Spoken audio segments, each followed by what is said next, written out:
4 true night shift horror stories that will keep you awake.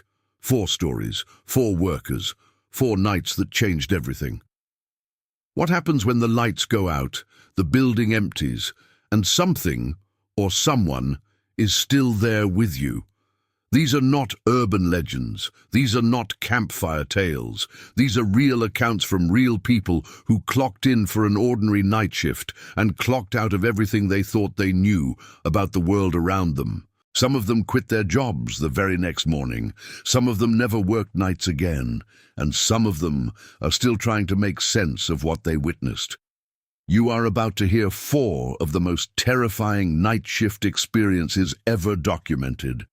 Every single one of them happened right here in the United States, in hospitals, in warehouses, in empty office buildings, in places just like the ones you pass every day without thinking twice. Stay close.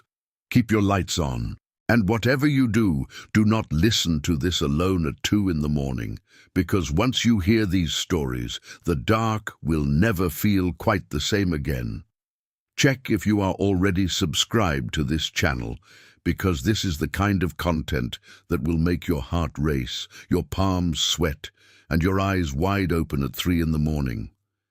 If you are not subscribed yet, now is the time. Hit that button and never miss a single story. Marcus Webb had worked at Ridgemont General Hospital for 11 years. He knew every hallway, every supply closet, every break-room vending machine that got stuck on the 2nd row. He knew the way the radiators hissed in the East Wing during January, the way the fluorescent lights in the 4th floor corridor buzzed at a frequency that gave you a headache after midnight, and the way the parking lot felt in February when the wind came off the ridge and pushed straight through your coat like it had a grudge against you personally. He was not the kind of man who scared easily. He had seen things in that hospital that would make most people walk away and never come back. He had been there through disasters and emergencies and nights when the whole building felt like it was holding its breath. He had seen colleagues break down in supply closets and doctors weep in stairwells. He had mopped floors in rooms where people had taken their last breath not 10 minutes before. He was, by every measure, a man who had made his peace with the difficult nature of his work. But on the night of February 14th, Valentine's Day, which he always found grimly ironic when he thought back on it later, Marcus Webb experienced something that tore every assumption he had ever made about that building straight out from under him. It started the way most terrifying things start, quietly, almost boringly. He was doing his rounds on the 3rd floor at approximately 1:45 in the morning. The 3rd floor housed the long-term care ward, patients who were there for weeks, sometimes months, sometimes longer. It was always the quietest floor at night. The patients were heavily medicated, deeply asleep, monitored by machines that beeped at steady intervals like slow mechanical heartbeats. The nursing staff was minimal at that hour, 2 nurses at the station, and Marcus, the overnight maintenance worker, making his rounds. He had his cart with him, mop, cleaning supplies, his radio crackling softly with dispatch chatter from the floors below. He was in no hurry. He never was at that hour. He was passing room 317 when he heard it, a sound that did not belong there. It was low, almost below the range of normal hearing. But Marcus had been working in that building for 11 years, and his ears had calibrated themselves to its specific acoustic landscape. He knew what belonged and what did not, and what he heard coming from behind the closed door of room 317 did not belong. It was a voice, not speaking, not crying, not the kind of sound a person in distress makes when they need a nurse. It was something more like humming, but not quite. More like a frequency, a sustained note that seemed to come from somewhere deep inside a human chest, rolling out through the gap under the door and into the corridor like cold air from a freezer. Marcus stopped walking. He stood there for a moment listening. The sound continued, low and even and entirely wrong. He checked his clipboard. Room 317 was listed as unoccupied. had been unoccupied for 6 days since the last patient had been transferred to a facility in another county. The room had been cleaned, documented, and formally marked as empty, pending the next admission. He told himself he had misheard. He told himself it was the radiator. He told himself a lot of things in the space of about 15 seconds, and then he pushed open the door to room 317 and turned on the light. The room was empty. The bed was made with fresh white linens, the way maintenance always left them after a room was cleared. The monitors were off. The IV stand was folded and pushed against the wall. The chair by the window was vacant. The bathroom door was open, the light off, the small tile room empty as a shell. Marcus stood in the doorway and listened. Silence. The sound had stopped. He exhaled slowly. Radiator, he told himself again. Old building. February. Of course. He turned off the light. He pulled the door closed. He continued down the corridor with his cart. He had gone maybe 20 feet when he heard it again. This time it was louder, and this time it was coming from inside the wall, not behind a door, not from a room. From inside the wall of the corridor itself, as though something in the space between rooms, in the hollow dark between drywall and plaster, was producing that sound. That sustained, low, almost human frequency. Marcus stopped again. His hand had gone very still on the handle of his cart. He pressed his ear close to the wall. The sound was there, constant, unhurried, like something breathing in a very slow, very deliberate rhythm. He pulled out his radio and called the nursing station on the 3rd floor. He kept his voice steady. He told them what he was hearing. There was a pause on the other end, the kind of pause that precedes a response someone is choosing carefully. And then one of the nurses, a veteran named Patricia, who had been working nights at Ridgemont for even longer than Marcus, said something that has stayed with him ever since. She said, "Walk away from that wall, Marcus, right now. Don't knock on it. Don't talk to it. Just walk away and come back to the station." He asked her why. She said, "Because that's not the first time someone has heard that, and the people who stopped and knocked, they all requested a transfer within the week. Just walk away." Marcus walked away. He did not ask Patricia to explain. He did not knock on the wall. He did not go back to that section of the corridor for the rest of the shift. But when he came back the following night, because he did come back, because he was not the kind of man who let fear win without at least understanding what it was afraid of, he checked the building schematics for the 3rd floor. He found the blueprints in the maintenance office and spread them out under the fluorescent light and traced the layout with his finger. The space between the wall of the corridor and the back wall of room 317, the space where the sound had been coming from, was not supposed to contain anything. According to the blueprints, it was a sealed structural gap, 18 inches wide, running the length of the outer wall. No pipes, no conduit, no access points, just sealed empty space inside the bones of the building. Except there was a notation in the margin of the original blueprint, handwritten in pencil, in handwriting that looked decades old. Marcus photographed it with his phone and enlarged it on the screen. It said, "Original door sealed, 1968. Do not reopen." There was a door in that wall. A door that had been sealed shut for more than 50 years.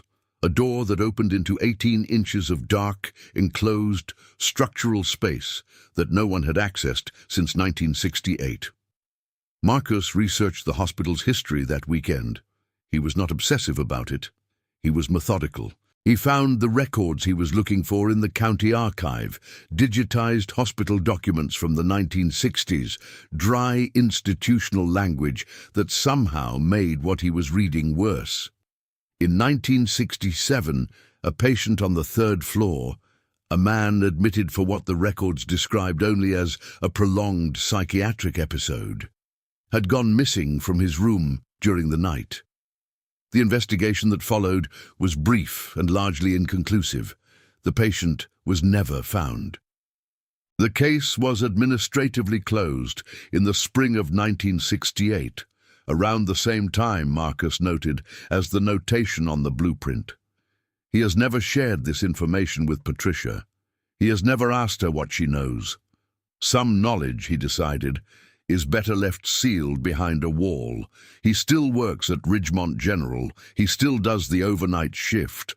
But he has never again walked the section of the third-floor corridor between room 314 and room 319 after midnight. And on quiet nights, when the radiators are cold and the corridor is still, he sometimes hears it, faint and low and impossibly patient, from the wall between where he stops and where he no longer goes.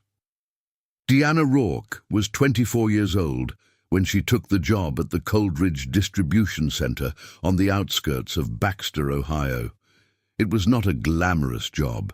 It was not a job she had dreamed about. It was a job that paid $11.50 an hour, plus a night differential that bumped it to $13.40, and in the winter of 2019, in a mid-sized Ohio city where the manufacturing sector had been quietly contracting for a decade, $13.40 an hour for stocking shelves and moving pallets from midnight to 8 in the morning was enough to matter. The Coldridge facility was enormous. It was one of those buildings that seems larger on the inside than is structurally possible. A cathedral of corrugated metal and concrete and industrial shelving that extended in every direction far enough that the far walls were perpetually in shadow, no matter how many overhead panels were lit. The facility covered nearly 400,000 square feet. On the night shift, they ran a skeleton crew of 12 people to manage the entire building. 12 people in 400,000 square feet of identical aisles and towering racks, and the constant low ambient hum of refrigeration units in the cold storage section on the north end. Deanna's area was row G through row M on the second level, the hardlines section, where they kept household goods, small appliances, cleaning products, and seasonal merchandise. She worked alone in her section. That was standard. Everyone worked alone in their section. The building was too big for anything else. She had been there for 2 months without incident when it began. The first night, she thought she heard footsteps. She was working at the far end of row J, about 200 feet from the nearest stairwell, replacing units on the upper shelves from a rolling ladder. It was approximately 3 in the morning. The facility around her was its usual nighttime self. The hum of refrigeration, the distant beeping of a forklift somewhere on the main floor, the particular silence that massive empty spaces develop, which is not really silence at all, but a kind of layered industrial stillness, and then footsteps, deliberate, unhurried, coming from the aisle parallel to hers, row K, which should have been empty at that hour. Her colleague who worked that section, a quiet older man named Gerald, had called in sick that night. Row K was unassigned. Deanna came down from the ladder. She walked to the end of row J and looked into row K, long and perfectly symmetrical, stretching away from her into the distant shadows at the back of the building, lit by overhead fluorescence every 20 feet, the spaces between them dark enough to be ambiguous. She could see perhaps 150 feet before the light became inadequate. Nothing. Empty aisle, undisturbed. She went back to her ladder. The footsteps resumed within 30 seconds. She came down again. She went back to the end of the aisle. She looked into row K again. Still nothing. But the footsteps had stopped the moment she started moving, and the silence that replaced them was the kind of silence that is somehow louder than sound, the silence of something that has become still because it knows you are listening. She radioed her supervisor, a man named Tom Briggs, who worked out of the monitoring booth at the center of the building. She told him she was hearing movement in row K. Tom radioed back that Gerald was out sick. Row K should be empty. He would check the security feed. There was a pause of about 40 seconds. Then Tom came back on and said, "I'm looking at the feed for row K right now. I'm not seeing anything. Could be the refrigeration units. They rattle the shelving sometimes. Keep your radio on." Deanna kept her radio on. She went back to work. She did not hear the footsteps again that night. But 4 nights later, Gerald was back. Row K was occupied. She heard them again, and this time Gerald was standing right next to her. They had run into each other at the junction between their aisles during a break. They were standing there drinking coffee from paper cups, talking about nothing in particular, when they both heard it at the same time, and both went quiet simultaneously, which was somehow the most frightening part. The synchronicity of their silence, the way they looked at each other and confirmed without speaking that yes, this was real, they were both hearing it. Footsteps, coming from above them, not from the floor above. There was no third level in that section. The ceiling of the second level was the roof itself, metal decking and insulation, accessible only by maintenance ladder from outside. The steps were coming from directly overhead, crossing from one side of the building to the other in a long, slow, measured pace. Gerald said quietly, "I've heard that before." Deanna looked at him. He said, "I didn't want to say anything. Thought it was just me." Over the next 3 weeks, Deanna catalogued what she came to think of as the patterns. The footsteps always happened between 2:30 and 4 in the morning. They always crossed from the northeast corner of the building to the southwest, never the other direction. They always stopped when she or Gerald moved directly under them, and they always, without exception, resumed from exactly where they had paused, as though whatever was producing them had simply waited for her to stop moving before continuing its own slow, uninterrupted transit. She escalated it. She went to Tom. Tom went to the facility manager, a man named Dennis Park, who had the energy of someone who was constitutionally incapable of taking an unexplained phenomenon seriously. Dennis authorized a roof inspection. The inspection found nothing, no signs of animal habitation, no structural damage, no evidence of unauthorized access. Clean roof, clean ductwork, clean bill of health. Dennis told her it was thermal expansion. Metal roofs, he explained, expanded and contracted with temperature changes and produced sounds that could seem remarkably like footsteps. This was a known phenomenon in large metal frame structures. Deanna nodded and said thank you and went back to her section. That night, the night after Dennis's thermal expansion speech, she placed her phone face up on the top shelf of row J, set to record audio, and went about her work. She recorded 4 hours of ambient facility sound. She recorded the hum of refrigeration. She recorded the distant forklift. She recorded Gerald's voice from the neighboring aisle, indistinct but present. And at 3:17 in the morning, she recorded something else. She listened to it that weekend on her laptop with headphones. She listened to it 5 times. Then she sent it to her brother, who worked in audio production in Columbus, and asked him to tell her what he heard. He called her back within an hour. He said, "Dee, what is that?" She told him where it had been recorded. He was quiet for a moment. Then he said, "It's definitely footsteps, the cadence, the frequency. That's consistent with a human walking on a hard surface. But the thing is, the surface resonance is wrong for a metal roof. It sounds more like..." He paused. "It sounds more like someone walking on a wooden floor." The Coldridge Distribution Center was built in 1994 entirely from concrete, steel, and composite materials. There is no wood in its construction anywhere. Deanna Rourke gave her 2-week notice the following Monday. She told them she had found another position. She had not. She simply could not walk back into that building after dark. The audio file is still on her laptop. She has not deleted it. She has not shared it publicly, but she has never been able to listen to it all the way through again. Now, before this next story begins, take a second, drop a comment below and tell me, have you ever experienced something at work that you could not explain?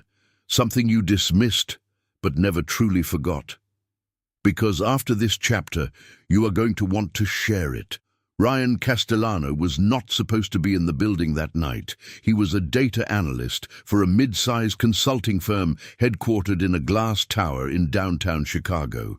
He was 29 years old, recently promoted, the kind of person who responded to work emails at 11 at night, not out of anxiety, but out of what he genuinely believed was dedication. He was, in his own words, a person who liked to work when the building was quiet. No meetings, no interruptions, just the hum of the HVAC and his monitors and the city lights through the floor-to-ceiling windows on the 21st floor.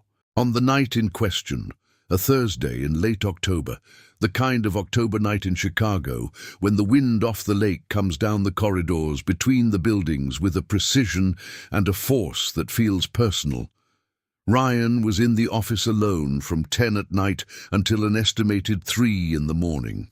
He had badged in at 9:58. The security log confirmed this. He was working on a quarterly projection that his director needed by Friday morning. The office was empty. He had confirmed this. The cleaning crew came through at 7 in the evening and was gone by 9. The last of his colleagues had left by 8:30. He had walked the floor himself at 10:15, as he habitually did when he worked late. A circuit of the open-plan area, the conference rooms, the kitchen, the restrooms, empty, clean, his alone. He went back to his desk and worked. At 12:40, he went to the kitchen to make coffee. The kitchen was a long, narrow room at the south end of the floor. Glass-fronted cabinets, an espresso machine the firm had purchased to reduce the number of long coffee breaks, a small table with 4 chairs. He made his coffee. He stood at the counter and checked his phone. He was in the kitchen for perhaps 4 minutes. When he walked back through the open-plan area toward his desk, he noticed that the printer station, a cluster of 3 commercial printers arranged along the east wall, servicing the entire floor, was running. He stopped. Printers, in his experience, ran when someone sent them a job, not spontaneously, not in an empty office at 12:45 in the morning. He walked over. The printer in the middle was active, its display lit, its feed mechanism running. He waited. After approximately 15 seconds, it completed its job and ejected a single sheet of paper into the output tray. Ryan looked at the sheet. It was a photograph.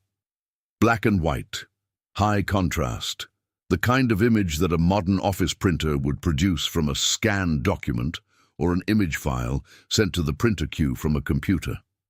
The photograph showed a long room with rows of workstations. It took Ryan a moment to realize he was looking at the 21st floor. His floor, but different. The ceiling was lower, the windows were smaller, the workstations were old, not just outdated but definitively vintage, the kind of desk setup you would associate with the 1970s or 1980s. Bulky monitors, physical paper files in open trays, a room that was unmistakably the same space but decades removed from the present. And in the photograph, in the far corner of the room, near the windows, at what would have been approximately the location of Ryan's current desk, there was a figure, standing, facing the camera, blurred by distance or by the quality of the original scan, but unmistakably there. A person standing alone in an empty office at what the low ambient light of the photograph suggested was night. Ryan printed a photograph that appeared to show the same floor he was sitting on, from the same corner where his desk now stood, from what looked like 40 years ago, printed by a machine that no one had told to print it, at 12:45 in the morning, when he was alone on the floor. He photographed the print with his phone. He checked the printer's job log, a feature he knew existed on these machines because he had helped the IT team audit print usage the previous year.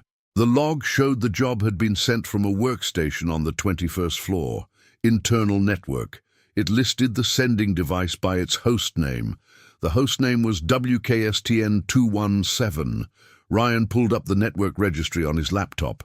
Every active workstation on the floor had an assigned host name in the company's system.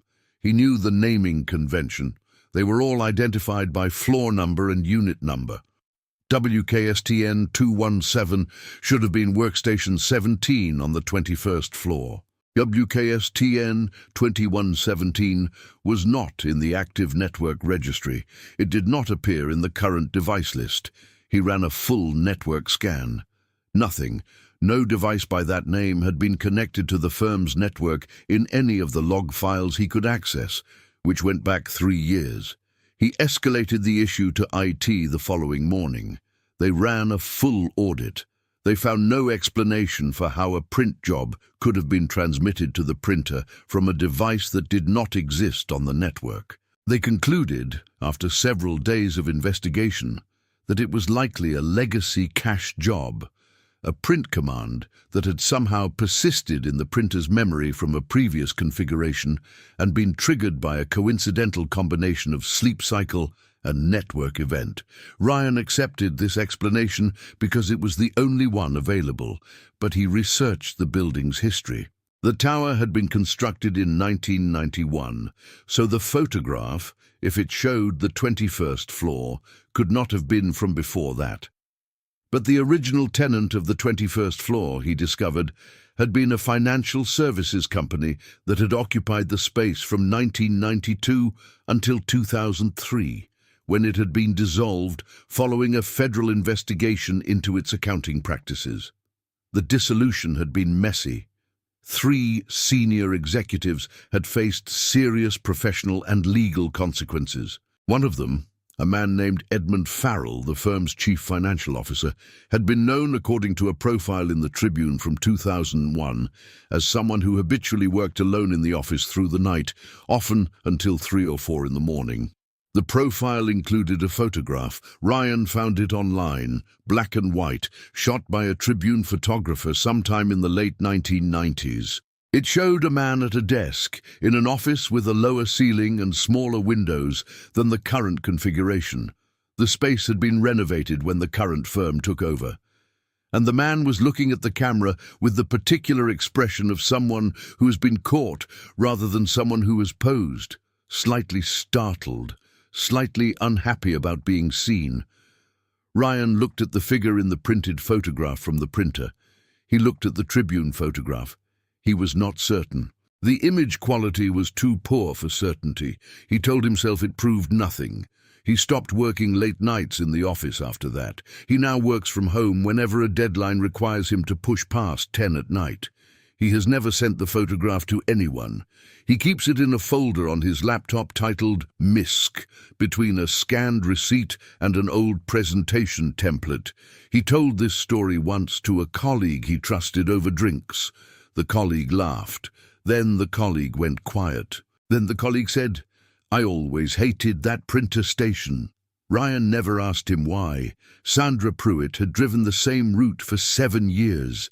She was a communications technician for a regional utility provider operating out of a small city in rural Montana.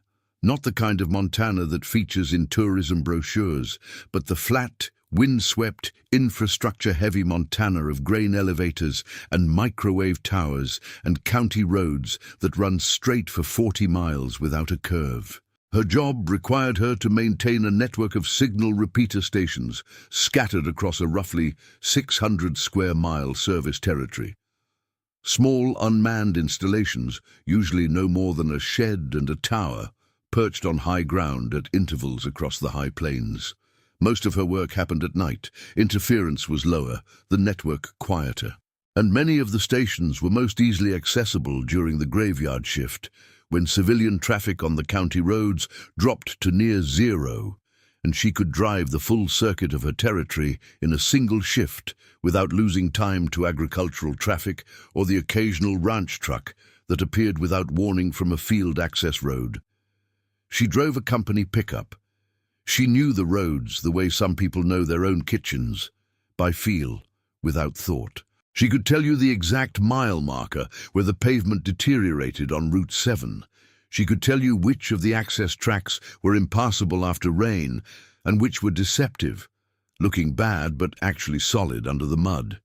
She could tell you the precise GPS coordinates of all 14 stations in her territory without checking her phone. She had never been frightened on the road, not once in 7 years. Not in December, when the temperature dropped to -20 and the wind across the flats could push a pickup 2 feet sideways on the pavement without warning.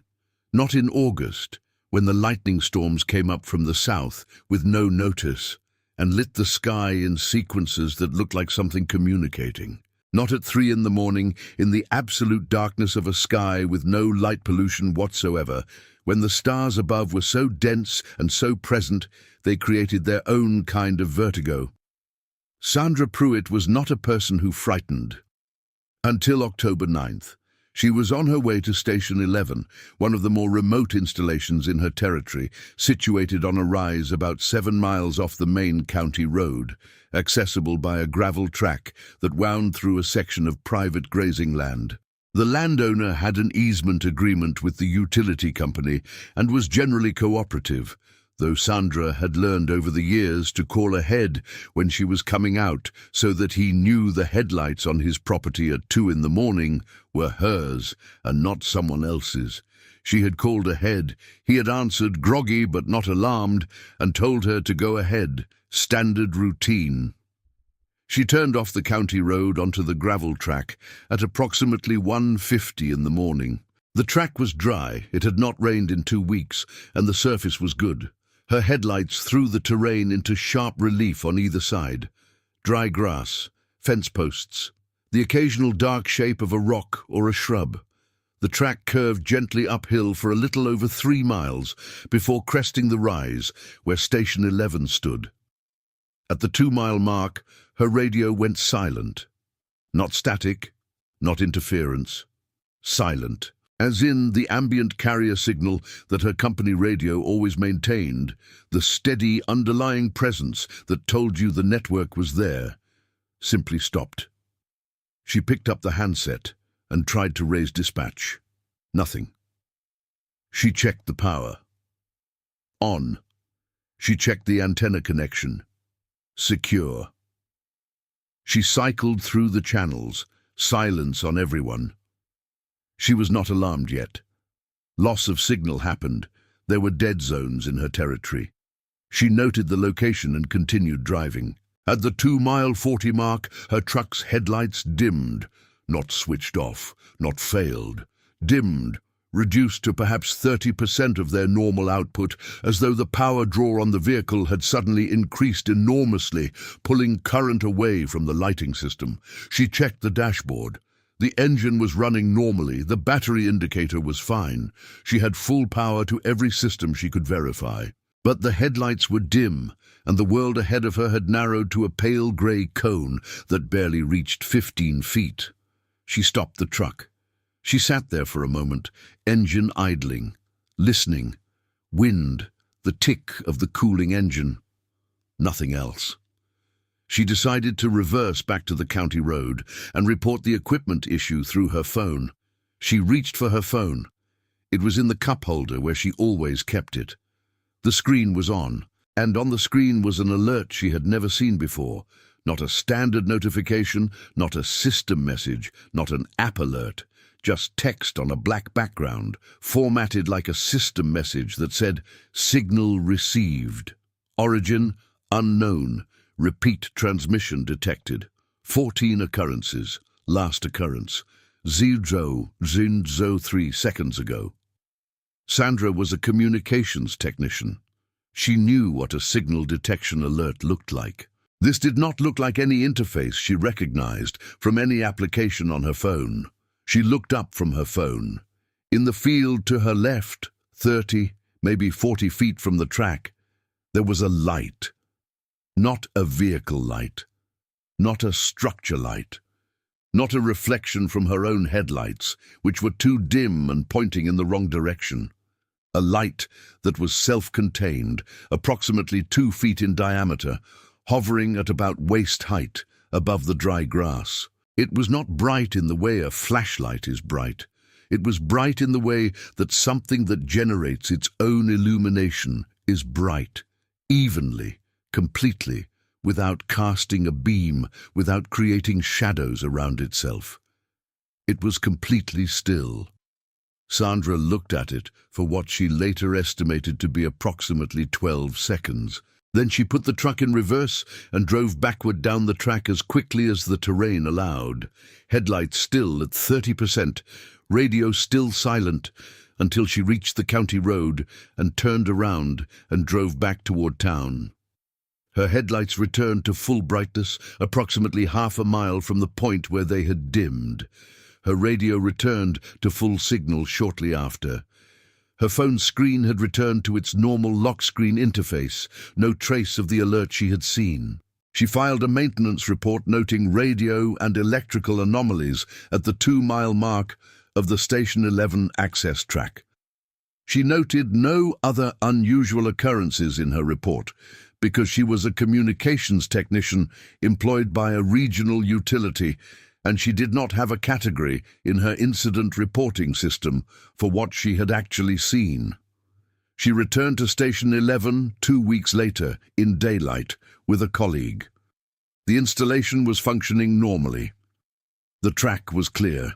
The field to the left of the 2-mile 40 mark was dry grass and nothing else, stretching away to a wire fence and the pale horizon beyond.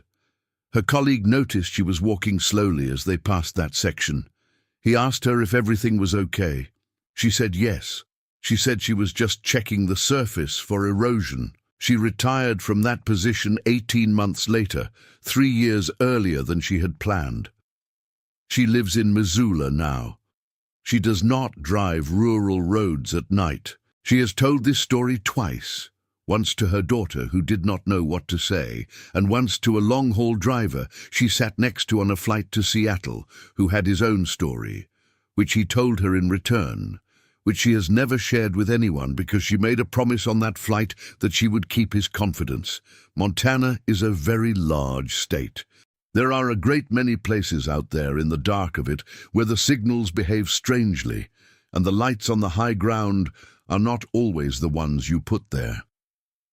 And that is where the night shift ends.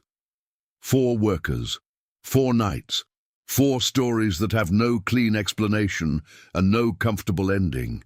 Marcus in his hospital corridor, listening at a wall that was sealed before either of us were born. Deanna in her warehouse, carrying an audio file she cannot delete and cannot listen to. Ryan with a photograph that should not exist, filed between a receipt and an old template in a folder marked MISC. Sandra on a gravel track in Montana, driving backward through the dark toward a road she recognized. None of them were looking for anything strange. None of them went in expecting to come out with a story like this. They were just people doing their jobs, in the places their jobs required them to be, at the hours their schedules demanded, and the dark found them anyway. That is the thing about the night shift. You do not choose what the night brings you. You are just present for it. You are just there, alone in the building, alone on the road, alone in the corridor or the warehouse or the 21st floor. When something decides to make itself known, think about the next time you are alone in a building after midnight, the next time you hear a sound you cannot explain, the next time a light behaves wrong or a piece of equipment does something it has no business doing. You will think of Marcus and his wall. You will think of Deanna and her ladder. You will think of Sandra in her truck, watching a light that had no source and cast no shadow. And you will wonder, as they all still wonder, whether you are alone. You are not alone here, though. You are here with the rest of us. And if you made it this far, if you watched every single second of this, then I know you are the kind of person who takes these stories seriously, who listens all the way through, who understands that not everything that happens in the dark gets reported, and not everything that gets reported gets believed. So here is what I want you to do. If you are not subscribed to this channel yet, do it right now, because this is where the stories that do not get told anywhere else find a home. Real accounts, real people, every single week. Do not miss a single one. Hit subscribe and turn on notifications so the next story finds you before it finds someone else.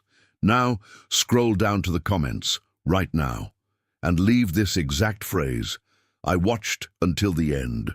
Because if you are in those comments, I will know who you are. I will know you are one of us, the ones who stay, the ones who listen all the way through.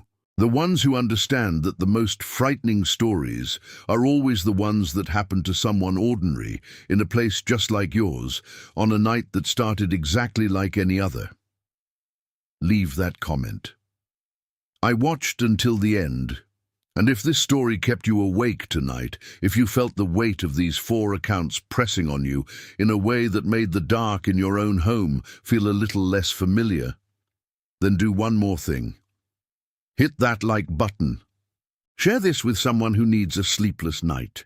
Send it to the friend who insists they are not scared of anything. Send it to the colleague who always works late alone. Send it into the world. Because these stories deserve to be heard, and the people who live them deserve to be believed. Stay safe out there, and whatever you do, lock the door behind you.